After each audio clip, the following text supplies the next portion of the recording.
Et hop, troisième épisode de AI's Hit.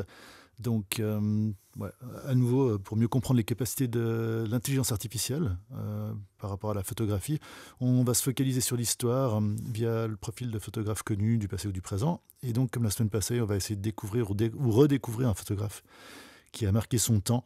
Et donc, on va demander à l'intelligence artificielle de nous l'expliquer pour le pire ou pour le meilleur. Sentez-vous libre d'aller consulter à nouveau les sources, où qu'elles soient, pour voir si tout cela est vrai ou si ça fait sens.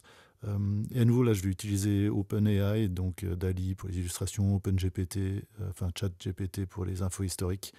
Et donc, on a demandé à l'intelligence artificielle, l'artificielle intelligence, AI, si elle connaissait sa bio. Et voilà ce qu'on a eu. Il est un photographe américano-français connu pour ses photographies en noir et blanc candides qui mettent souvent en avant l'humour et l'ironie. Il est né à Paris en 1928 de parents juifs russes et a déménagé aux États-Unis avec sa famille lorsqu'il était enfant. Il a commencé sa carrière de photographe dans les années 40 en travaillant en tant que photographe indépendant pour des magazines tels que Look et Life. Il a publié plusieurs livres de ses photographies et son travail a été largement exposé dans des galeries et des musées à travers le monde. Dans les années 50, il a rejoint l'agence prestigieuse Magnum Photo où il a travaillé en tant que photographe indépendant jusque dans les années 70. Il est connu pour ses photographies de rue, de portraits et de chiens. Il a également réalisé et produit des documentaires et des films. Ok, donc qui est-ce? C'est Elliott Erwitt. Elliott Erwitt, on va demander là un peu plus clairement, est-ce que tu pourrais nous expliquer les particularités de son style? Il est connu pour sa capacité à capturer des moments, des personnes et des situations quotidiennes de manière à la fois humoristique et humaniste. Ses photographies se caractérisent souvent par un sens de l'esprit et de l'ironie, et son œil pour l'absurde et le quotidien. Donc là, on voit qu'il y a des tentatives en fait d'allier. On a vu avant les illustrations qui étaient faites par rapport à la description. Là, on voit que les tentatives, il y a vraiment une tentative d'intégration de Candide, des chiens qui sont évidemment importants dans son travail. Et on peut retrouver un petit peu cette approche en fait de la photographie noir et blanc. Là, il nous propose pratiquement que des photos noir-blanc. Après, dans les limites de la création de ce genre d'outils. Continuons. Une des caractéristiques clés de son style est sa préférence pour la photographie en noir et blanc, qu'il considère plus expressive et intemporelle. Il photographie souvent des personnes dans des lieux publics, capturant les moments candides qui nous entourent chaque jour, et ses photographies sont souvent non posées et spontanées. Ok, donc là, à nouveau, hein, on voit cette tentative à droite d'intégrer le chien, mais souvent le regard de personnages humains qui sont soit dans leurs pensées, soit qui ont un certain regard, soit à côté de la caméra. Il y a effectivement quelque chose des compositions à mon avis, de Elliott Erwitt, mais à nouveau, c'est une vision assez limitée, en tout cas pour l'instant, de ces outils.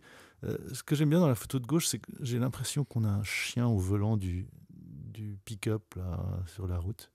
Je sais pas, c'est ça. C'est peut-être moi qui imagine. La granularité en fait de l'image est pas encore vraiment au point, mais on ressent un peu de l'image. J'aime beaucoup aussi le portrait là du tableau sur l'image de droite. Alors il y a déjà la relation entre ce personnage derrière la porte et le chien. Puis après en plus cette dame, soit en portrait, soit en miroir, mais je pense que c'est plutôt un portrait vu l'angle. Mais ouais, résultat assez amusant. Continuons. Un autre aspect clé de son style est sa capacité à capturer l'humour et l'ironie dans les situations quotidiennes.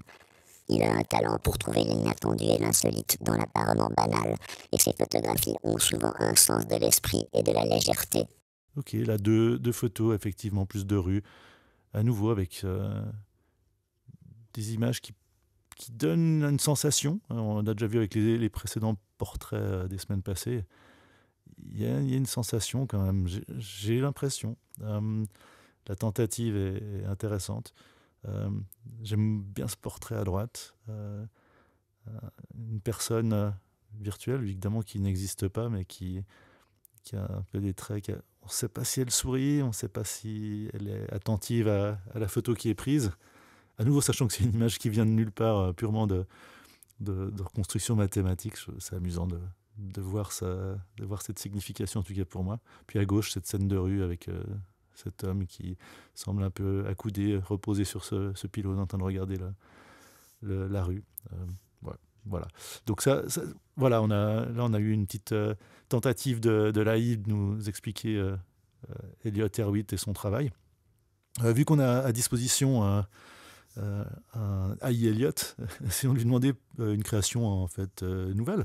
Donc voilà, toujours un petit peu, ça va un peu dans tous les sens ces questions, mais est-ce qu'il pourrait nous prendre la photo de 2 clowns et un chien qui attrapent un frisbee dans le centre d'un square de ville, l'un mangeant un hot dog, tout ça dans le style de Elliott Erwitt? Est-ce que ça va même s'en approcher? Alors, pam, quelques résultats. Donc voilà, là, les 2 premiers. Je trouve quelque part là que le style s'éloigne un petit peu de.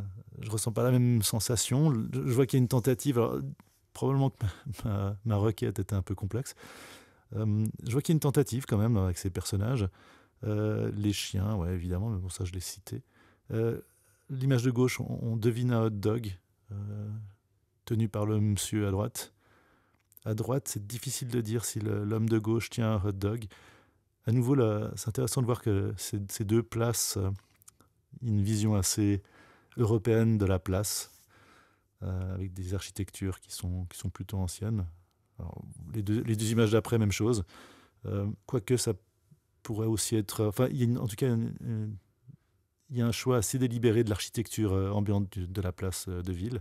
Après, le chien, toujours un peu de peine à retrouver les frisbees. J'ai l'impression de deviner un hot dog sur l'image de gauche dans la main de l'homme. On n'arrive pas trop à dire si c'est un clown à droite, mais on ressent quand même des poses un peu clownesques chez les personnages humains. Le chien de droite semble s'intéresser à attraper quelque chose. Celui de gauche a juste l'air d'observer ce qui se passe. Si tant est qu'on puisse dire que c'est un chien, si on regarde dans le détail, on voit que là, alors l'AI a vraiment, enfin l'IA, l'AI, l'un ou l'autre, a vraiment tenté quelque chose pour essayer de donner la sensation d'un chien. Ça mériterait quelques petits raffinements. Et puis là, les deux, alors, à nouveau, je vais toujours de manière incrémentale vers les images que je trouve plus amusantes. Là, c'est les 2 images que j'ai trouvées les plus drôles de ce qu'il m'a renvoyé. Celle de gauche, j'aime bien parce qu'on a vraiment ce côté clownesque des 3 personnages. Le hot dog, dur à dire. Peut-être que celui de l'homme de droite en tient un, peut-être que celui du centre en mange un. On a l'impression que le chien tient quelque chose sur son nez. On a plutôt l'impression qu'il mange tous les 4 des boules de glace. Mais je trouvais amusant l'ambiance et la sensation peut-être aussi un peu plus proche de ce que la photographie d'Elliott Erwitt propose en général. Puis à droite, là, une photo couleur qui, en termes de style, je ne suis pas convaincu qu'on retrouve un petit peu l'aspect qu'on a eu plus tôt dans les photos. Mais à nouveau, là, il y a vraiment une tentative de mettre un frisbee dans le ciel pour donner l'impression qu'il se passe quelque chose avec ça. On pourrait croire que cette tentative de création d'un chien est en train de regarder le frisbee. J'aime bien le personnage qui est mis agenouillé à droite et qui semble effectivement manger quelque chose qui pourrait s'apparenter à un hot dog. Et le clown du centre qui ressemble à un clown. En tout cas, les deux là ont l'accoutrement sur cette photo couleur. Et lui qui semble tenir le hot dog en regardant vers l'appareil, enfin, vers un autre point de vue. Voilà, c'est amusant.